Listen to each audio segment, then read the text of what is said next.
সুপ্রিয় দর্শক ও শ্রোতা বন্ধুরা, রেডিও ভেরিটাস এশিয়া বাংলা বিভাগের পক্ষ থেকে সংলাপ অনুষ্ঠানে আপনাদের স্বাগতম জানাচ্ছি।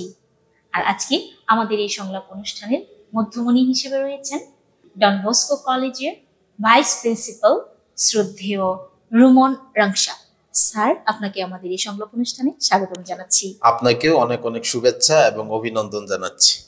স্যার, আপনি বিগত অনেক বছর ধরেই ডন বস্কো স্কুল অ্যান্ড কলেজে নিয়োজিত রয়েছেন, তাহলে সেই ক্ষেত্র থেকে সংলাপ বলতে আপনি কি বোঝেন? অ্যাকচুয়ালি সংলাপ বলতে আমি সাধারণত ব্যক্তিগতভাবে জানি সংলাপ হচ্ছে একে অপরের কাছাকাছি বিভিন্ন সমস্যার সমাধান করা এবং একে অপরকে ভালোভাবে জানা, এবং হচ্ছে সংলাপ বলতে আমি যেটা মনে করি যে কোনো সমস্যার সমাধানের একটা রাস্তা উপায় খুঁজে বের করা। শিক্ষা প্রতিষ্ঠানে থেকে বিভিন্ন শ্রেণী পেশার ছাত্রছাত্রীরা যখন এখানে আসে বা আন্তঃধর্মীয় পর্যায়ে বিভিন্ন মানুষের সাথে আপনার কথোপকথন হয়, সেই ক্ষেত্র থেকে সংলাপের ধরনটা কেমন হতে পারে বলে আপনি মনে করেন? অ্যাকচুয়ালি আমরা সবাই সংলাপের মাধ্যমে আমরা বিভিন্ন ধরনের আমাদের সমস্যাগুলো আমরা ব্যাখ্যা করতে পারি এবং ব্যাখ্যার মাধ্যমে আমরা একে অপরের প্রতি আরো কাছে যেতে পারি এবং সমস্যাগুলো আমরা সহজেই সমাধান করতে পারি। এই ময়মনসিংহ বিভাগের মধ্যে যেহেতু আপনাদের ডন বস্কো কলেজটা রয়েছে, তাহলে এটা মিশনারি ফাদারদের দ্বারা পরিচালিত, তাহলে সেই ক্ষেত্র থেকে অনেক সময়তে হয়তো বিভিন্ন গোষ্ঠীর মানুষ যেহেতু আপনারা এখানে রয়েছেন, সেই গোষ্ঠীর মানুষের সাথে সংলাপটা কেমন হয়? স্কুল এবং কলেজে আমাদের এখানে 3টি ধর্মের জাতিগোষ্ঠী এখানে রয়েছেন এবং অধ্যয়ন করছেন। খ্রিস্টান, মুসলিম, হিন্দু এবং কিছু সংখ্যক বুদ্ধিস্টও রয়েছেন এখানে, এবং তাদের সাথে আমরা একসাথে বসি বিভিন্ন অভিভাবক সমাবেশে, এবং আমরা যখন কথা বলি তাদের সাথে আমরা শান্তির বিষয়ে কথা বলি, আমরা পরস্পরের সম্প্রীতির বিষয়ে কথা বলি, আমরা পরস্পরের ধর্মের কথা বলি,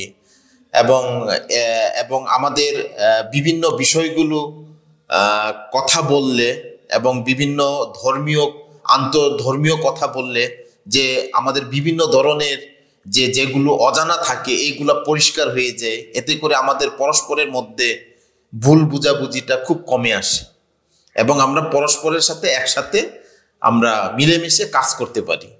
এখানে একটা কৃষ্টিগত একটি দিক লক্ষণীয় যে বিভিন্ন কৃষ্টির মানুষ এখানে বসবাস করে, তাহলে সেই কৃষ্টিগত দিক থেকে অনেক সময়তে দেখা যায় যে সংলাপের কিছু অন্তরায় থেকে যায়, তাহলে সেই অন্তরায়গুলো থেকে উঠে আসার জন্য কি কি ধরনের পদক্ষেপ আপনারা নিয়ে থাকেন? অ্যাকচুয়ালি আসলে বিভিন্ন ধরনের অন্তরায় তো অবশ্যই থেকে যায়।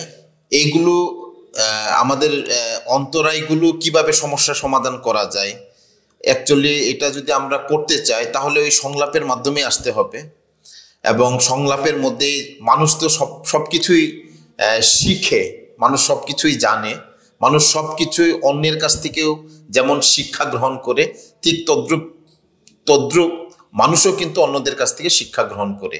যেগুলো আমরা জানি না, যেগুলো আমাদের মনের ভিতরে অজানা, এগুলো সংলাপের মাধ্যমেই আমরা পরস্পরের যে বিভিন্ন ধরনের ভুল ব্যাখ্যাগুলো এইগুলো আমরা অতি সহজেই সমস্যা সমাধান করতে পারি।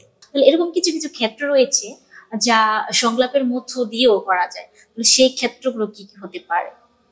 সেই ক্ষেত্রগুলো হতে পারে আমাদের